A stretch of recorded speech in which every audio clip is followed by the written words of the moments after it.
Vote चोरी का मामला बहुत सीरियस हो चुका है। कांग्रेस वोट चोरी का पर्दाफाश कर रही थी, तब कहा गया संस्थाओं में यकीन नहीं करती। जब अनुराग ठाकुर फर्जी वोटर गिना रहे हैं, तो क्या वे संस्थाओं पर सवाल नहीं कर रहे? ये साबित हो जाएगा कि प्रधानमंत्री भी गद्दी को चुरा कर बैठे हैं। चोरी की कुर्सी है, चोरी की कुर्सी है। और कल ये अनुराग ठाकुर ने खुद साबित कर दिया। लगता है अनुराग ठाकुर ने वायनाड, रायबरेली और डायमंड हार्बर के बारे में प्रेस कॉन्फ्रेंस कर बीजेपी को फंसा दिया है। वाराणसी बनाम वायनाड हो गया है। बीजेपी वायनाड से प्रियंका की जीत पर सवाल उठा रही है, तो कांग्रेस वाराणसी से प्रधानमंत्री नरेंद्र मोदी की जीत पर सवाल उठाने लगी है। आज पवन खेड़ा ने वायनाड को लेकर अनुराग ठाकुर के दावों को चुनौती दी और कहा कि वाराणसी के वोटर लिस्ट की इलेक्ट्रॉनिक कॉपी दी जाए, सच पता चल जाएगा। भारत में बूथ लूटने का इतिहास रहा है, वोट चोरी नया नया इतिहास बना रहा है। हम इस वीडियो में पानीपत की एक पंचायत के नतीजों की भी बात करेंगे। सुप्रीम कोर्ट ने 3 साल बाद जब चुनाव में इस्तेमाल यंत्रों की गिनती कराई, तो हारा हुआ उम्मीदवार जीत गया। चंडीगढ़ के मेयर के बाद पंचायत के चुनाव में सरपंच के चुनाव की वोट चोरी पकड़ी गई। हम वाराणसी का इलेक्ट्रॉनिक वोटर लिस्ट की मांग कर रहे हैं। सबको यकीन हो जाएगा, हमें तो है, कि एक बूस्टर डोज मिला था प्रधानमंत्री को। काउंटिंग के दिन आधे दिन तक प्रधानमंत्री हार रहे थे। नरेंद्र मोदी वाराणसी से चुनाव हार रहे थे, लेकिन एक बूस्टर डोज फर्जी वोटर्स का मिल गया। 150 मिनट तक काउंटिंग का कुछ भरोसा नहीं मालूम पड़ रहा था, कहीं सब कोई आंकड़े नहीं आ रहे थे। अचानक वापस से आंकड़े शुरू हुए और प्रधानमंत्री जीत की ओर अग्रसर हो गए। अगर ये आंकड़े हमारे पास आ जाते हैं, इलेक्ट्रॉनिक वोटर लिस्ट हमारे पास आ जाती है वाराणसी की, ये साबित हो जाएगा कि प्रधानमंत्री भी गद्दी को चुरा कर बैठे हैं। चोरी की कुर्सी है। वोट चुराया, चुनाव चुराया, कुर्सी चुराई, ये 3 चोरियां इस प्रधानमंत्री ने की हैं। अब देखते हैं बीजेपी जवाब क्या देती है। क्या वायनाड और वाराणसी के वोटर लिस्ट की जांच होगी या केवल आरोप प्रत्यारोप लगते रहेंगे? लगता है वायनाड का मुद्दा उठाकर अनुराग ठाकुर ने कांग्रेस को हल्की गेंद दे दी।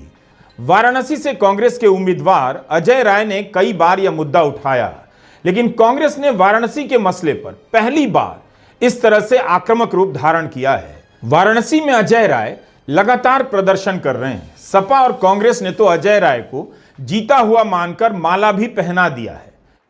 2 चोर हैं, एक ने कल प्रेस वार्ता कर दी थी, गोली चलाई हम पर लगी चुनाव आयोग को, गोली भी नहीं चलानी आती, तभी तो कैबिनेट से बाहर कर दिए गए।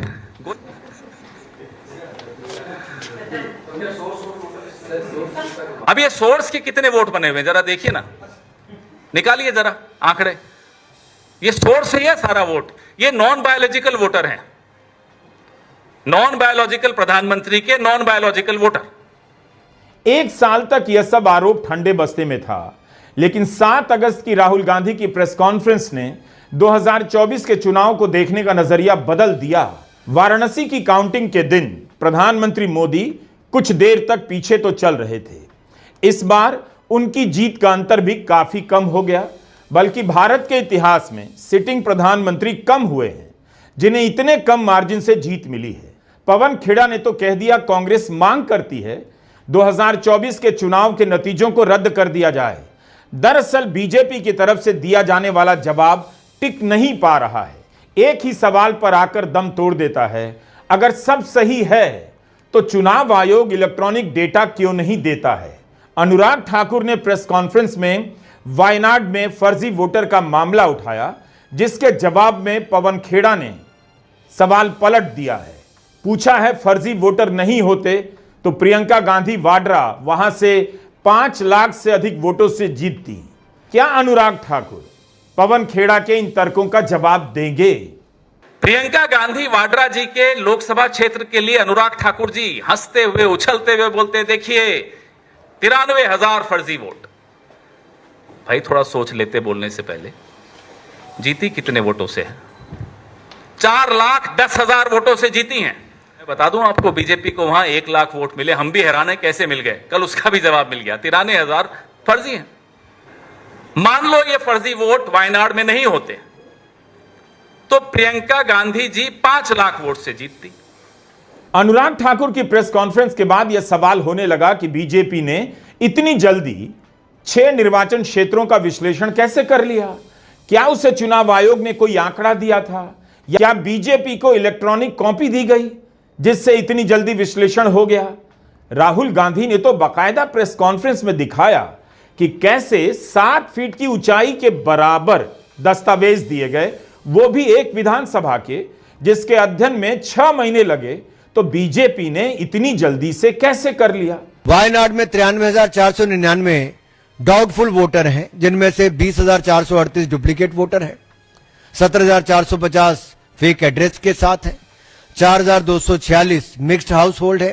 लेकिन राहुल जी प्रियंका जी को पता नहीं चलता क्योंकि उनको चुनाव जिताती हैं। और यही नहीं, 17,450 फेक एड्रेस, इसके उदाहरण आपके सामने।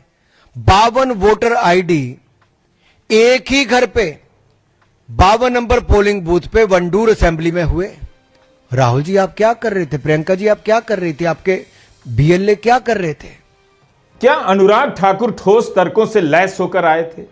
उनके इन आरोपों से तो यही सवाल बनता है कि जो चुनाव आयोग विपक्ष की 6 सीटों पर चोरी होने दे सकता है, जहां फर्जी वोट से विपक्ष के उम्मीदवार चुनाव जीत सकते हैं, तो बाकी सीटों पर बीजेपी के उम्मीदवारों को कितना फायदा मिला होगा।